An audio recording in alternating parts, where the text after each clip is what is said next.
Hello নমস্কার, আমি রাকেশ। আমার চ্যানেল প্রবাসী উইথ রাকেশ আপনাদের সবাইকে স্বাগতম। আজকে একটি নতুন রেসিপি নিয়ে আসছে আপনাদের সবার জন্য, যার নাম হচ্ছে পালক পনির। তো চলুন আসুন দেখে নেওয়া যাক পালক পনির বানাতে কী কী উপকরণ লাগবে। তো আপনাদের সাথে আমি এক ঝলক এই মুহূর্তে শেয়ার করছি। সো ফ্রেন্ডস, যেমন কি আমি আপনাদের বলেছিলাম পালক পনির, তো পালক পনির মানে তার মেন ইনগ্রিডিয়েন্টস অবশ্যই কিছু ফ্রেশ কিউব পনির, যেটা প্যাকেটিং আমি কিনেছি। আর এখানে আছে স্পিনাচ পেস্ট, যেটা আমি মিক্সি জারের মধ্যে অলরেডি ব্লেন্ড করে রেখেছি। ঠিক আছে, এটা এর আগের রেসিপিতে কীভাবে বয়েল করতে হয়, কীভাবে পেস্ট করতে হয়, পেস্ট তো মিক্সি জারের মধ্যে অবশ্যই করবেন। আর বয়েল ব্রুইং প্রসেসটা আমি চিকেন শাহগোলা বানানোর জন্য যেটা বানিয়েছিলাম, সেই সেম প্রসেস ফ্রেশ মার্কেট থেকে এনে, যে বাকিটা আপনারা ওই ব্লগের মধ্যে দেখে নেবেন, চিকেন শাহগোলা ব্লগে স্পিনাচ কীভাবে বয়েল করতে হয়। আর তার সাথে সাথে আছে কিছু অনিয়ন চপ, কিছু গার্লিক চপ, কিছু গ্রিন চিলি চপ এবং চপ টমেটো, ক্যান টমেটো যেটা আমি ইউজ করব। আর আছে এখানে cooking cream, ginger garlic paste and butter. আর এই রেসিপিটি বানানোর জন্য সাদা তেল আমি ইউজ করব। আর সাথে কিছু Indian spice, salt, cumin powder, whole cumin seed এবং turmeric powder, that's all. Okay, চলুন যথারীতি কথা বেশি না বাড়িয়ে প্রসেসটি আমি করি। তো আমি একটা প্যান নিয়ে নিয়েছি, প্যানটাকে ফায়ার করে দিয়েছি। প্যানটা হিট হয়ে আসতে আমি কিছু সাদা তেল ঢেলে নেবো বা রিফাইন অয়েল ঢেলে নেবো, কারণ এতে আমি পালক পনির বানানোর যে অনিয়নটা কেটে রেখেছি, অনিয়ন টমেটোর চপ মশলা বানিয়ে নেবো, যেটাকে হোটেলের ভাষায় বলে, বা অনিয়ন টমেটোর পেঁয়াজ বা চপ টমেটোর মশলা বানিয়ে নিতে হবে আমাকে। হোটেলের ভাষায় এটাকে চপ মশলা বলে। যাও, চলুন আমি তেলটা গরম হয়ে আসতে অনিয়ন চপটা ঢেলে নেব।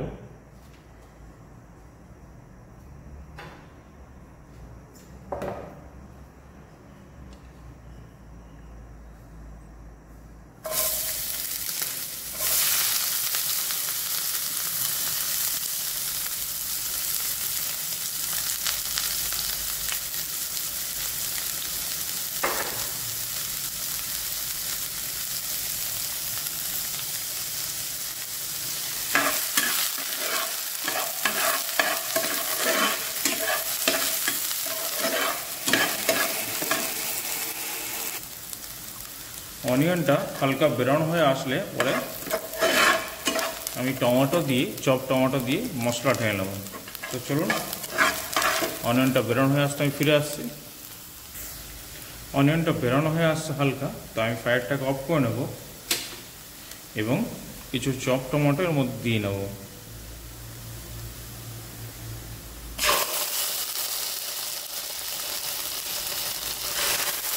আমি এখানে 2 টেবিল স্পুনের মতন চপ টমেটো ইউজ করলাম। চপ টমেটো দেওয়ার পরে আমি 2 মিনিটের মতো ভুনে নেব এটাকে।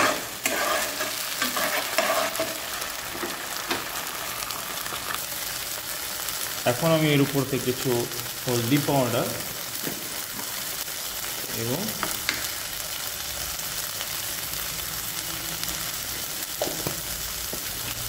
দিয়ে নিলাম।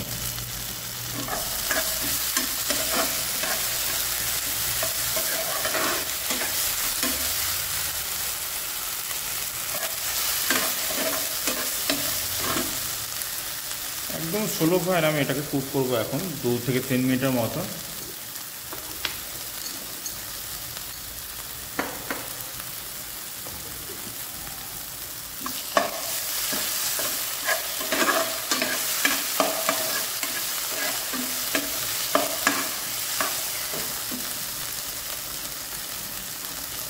হালকা একটু জিঞ্জার গার্লিক পেস্ট অ্যাড করবো এর মধ্যে, খুবই সামান্য মাত্রায়, জাস্ট 2 পিঞ্চের মতন।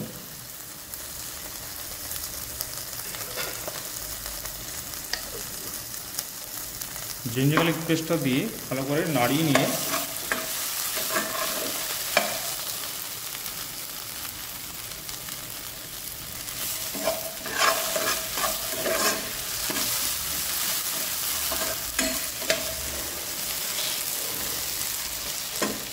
এটা খুবই কম মাত্রায়, যে আমি 1 পোর্শন হিসেবে মতন বানাবো, সেই হিসেবে মতন অনিয়ন টমেটো মশলাটা বানিয়েছি।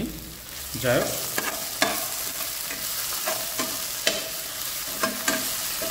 ডান হয়ে গেছে অনিয়ন টমেটো মশলা। এটাকে আমি নামিয়ে নেব একটা পাত্রে।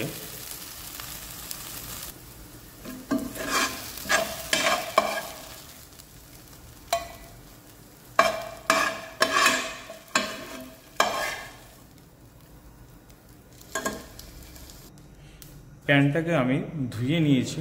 ধুয়ে প্যানটা হিট হয়ে আসতে আমি কিছুটা সাদা তেল আবার ধুয়ে ঢেলে নেবো এর মধ্যে।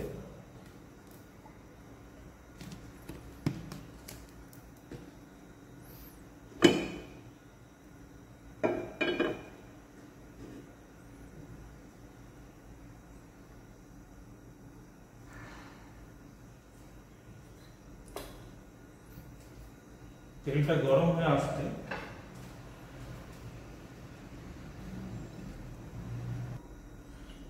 গরম হয়ে আসতে কিছু আমি কিউমিন সিড ঢেলে দিলাম এবং উপর থেকে গার্লিক চপ করাটা ঢেলে দিলাম।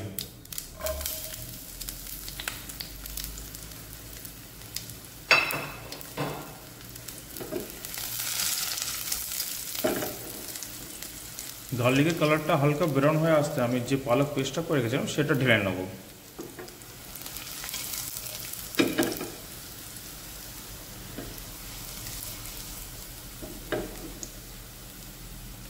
হালকা ব্রাউন হয়ে আসছে, এবার আমি স্পিনাচ পেস্টটা ঢেলে নেব উপর থেকে। পালকটা ঢালতে একটা বেশ ভালো স্মেল উড়ে আসবে। আপনারা যখন করবেন এই রেসিপিটা তখন আপনারা ফিল করতে পারবেন যে গার্লিকের যে একটা র ফ্লেভার সেটা উড়ে গিয়ে একটা খুব ভালো স্মেল আসে। আর এই পালকটাকে এখন আমি 3 থেকে 4 মিনিটের মতন ভালো করে ভুনে নেব। পালকটার ভিতরের যে র স্মেল সেটা বেরিয়ে যাবে।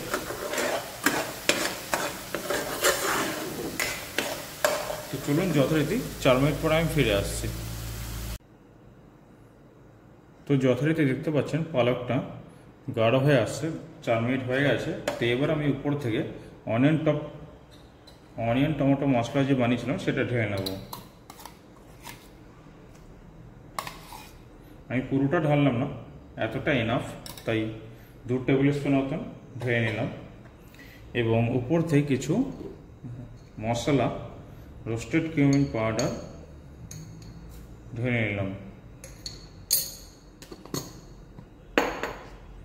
এবং কিছু টার্মারিক পাউডার ঢেলে নিলাম। আর গ্রিন চিলি যে চপটা আমি করে গেছিলাম সেটা ঢেলে নেবো। এবার আমি 3 নম্বর গ্রিন চিলি ঢেলে নিলাম। এটা আপনারা যতটা খাবেন তার উপরে নির্ভর করে নিতে পারেন। এবার এটাকে আমি 2 মিনিটের মতো ভুনে নেবো এই মশলার মাধ্যমে। ফায়ারটাকে মশলা দেওয়ার সময় আমি অফ করে রেখেছিলাম, রিঅন করে নিয়েছি, স্টার্ট করে নিয়েছি।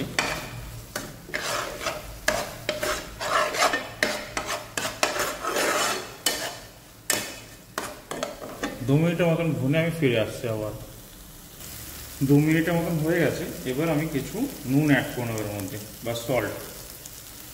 পরিমাণ অনুসারে আপনারা অ্যাড করে নেবেন যতটা আপনারা পছন্দ করেন।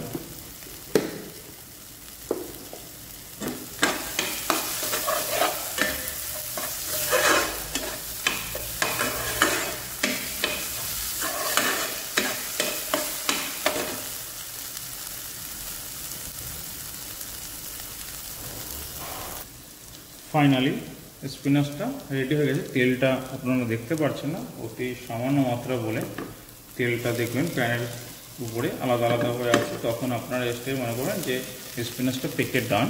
সেই স্টেজে আমি কিছু কুকিং ক্রিম এবং পনিরটা ঢেলে নেব।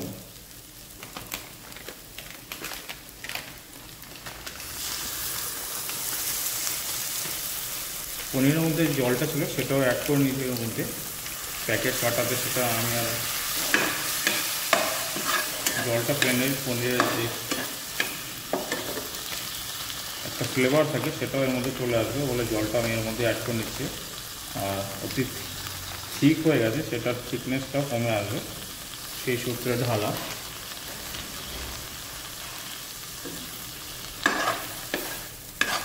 পনিরটা দিয়ে 2 মিনিটের মতন এভাবে সাঁতলে নেবেন।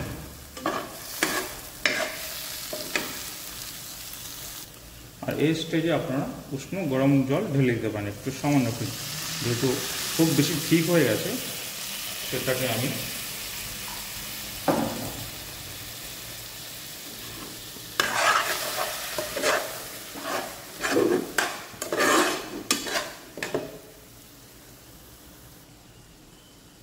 তো অলমোস্ট ডান, 90% ডান হয়ে গেছে। এই স্টেজে আমাকে এখন উপর থেকে ক্রিমটা ঢেলে নেবো। ক্রিম ঢালার আগে অতি অবশ্যই আপনার সল্টের মাত্রা চেক করে নেবেন। তো আমি কিছু কুকিং ক্রিম ঢেলে নেওয়ার উপর থেকে।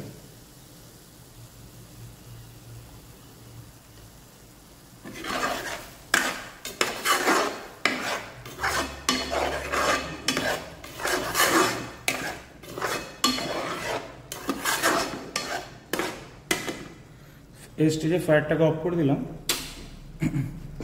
যেহেতু পালক পনির ডান, ক্রিম ঢালা হয়ে গেছে। কুকিং ক্রিম ঢালার পরে অতি অবশ্যই আপনাকে ফায়ারটা অফ করে দেওয়া বেটার। কুকিং ক্রিম অতিরিক্ত হিটে কখনো সময় সেটাকে নাড়ানো উচিত না, তার জন্য। তো চলুন, আমি 1 টিক্কি বাটার ঢেলে নিয়েছি। বাটারটাকে ভালো করে মিক্স করে নিয়ে প্লেটিং করে ফিরে আসছে আপনাদের সাথে আবার।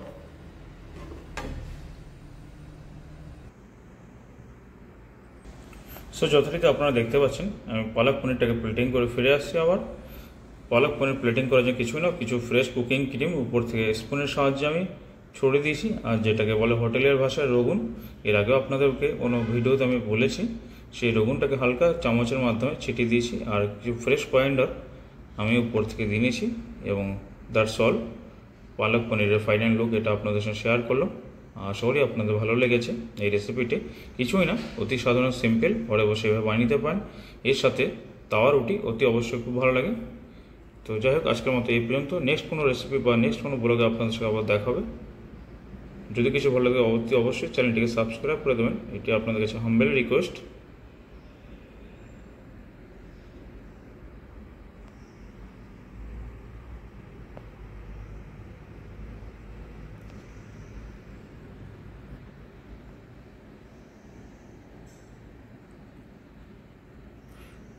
খুব সুন্দর একটা গ্রিন কালার, ক্যামেরার উপর থেকে হয়তো আপনারা বুঝতে পারছেন না। যাই হোক, টাটা ফ্রেন্ডস।